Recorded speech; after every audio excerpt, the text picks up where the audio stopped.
எல்லாரும் முன்னாடியும் என் புருஷன் மேல ஒரு பழிய போட்டுட்டா. அந்த பழிய அவளால நிரூபிக்க முடியாது. என் புருஷன் நல்லவர்னு நான் நிரூபிச்சு காட்டுறேன்னு சபதம் போட்டிருக்கேன். நீ இருக்கிற நம்பிக்கையில தான் சத்தியம் பண்ண. ஆனா இந்த இக்கட்டான சூழ்நிலையில என் புருஷன் நல்லவர்னு என்னால நிரூபிக்க முடியல. விடிஞ்சா பஞ்சாயத்து கூட போகுது. இது வரைக்கும் என் புருஷனை எப்படி காப்பாத்த போறேன்னு எனக்கு தெரியல.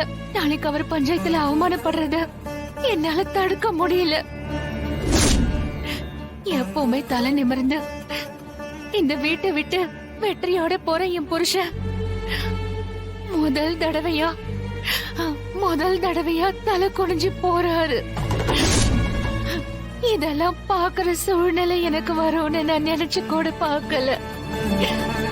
இப்போ உன்னை நம்பி விட்ட சபதத்துல ஜெயிக்க முடியாத சூழ்நிலையில நான் இருக்கேன். என் புருஷனை என்னால காப்பாத்த முடியலனா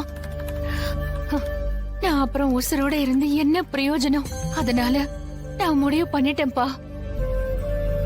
நாளைக்கு சாயங்காலம் சூரிய அஸ்தமனத்துக்குள்ள சரியா 6 மணிக்குள்ள என் புருஷன் பஞ்சாயத்துல ஜெயிச்சு வீட்டுக்கு வந்து என் கண்ணு முன்னாடி சந்தோஷமா நிக்கலனா நான் இந்த விஷத்தை குடிச்சு என் உயிரை விட்டுருவேன்.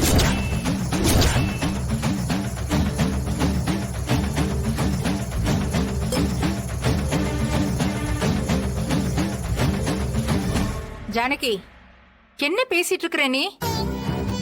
உன் மனசுல என்ன நினைப்பு இருந்தா இப்படி எல்லாம் பேசிட்டு இருப்ப? முதல்ல நீ இங்க இருந்து எந்திரி. இல்லத்த, என்ன மன்னிச்சிருங்க. இது தவிர எனக்கு வேற வழி தெரியல. ஏன் இப்படி எல்லாம் பேசிட்டு இருக்க? முதல்ல நீங்க இருந்து எந்திரின்னு சொல்றேன்ல. இல்லத்த, தயவு செஞ்சு என்ன கட்டாயப்படுத்தாதீங்க, என்ன விட்டுருங்க. இத பாரு, நீ இப்படி எல்லாம் பண்ணிட்டு இருக்காத. ஆமா, பஞ்சாயத்து நம்ம கைய விட்டு போகாது. இல்ல அத்த, எனக்கு நம்பிக்கை இல்ல. என் கடைசி நம்பிக்கையே இந்த சாமிதான். சாமியே என் நம்பிக்கையை காப்பாத்தலனா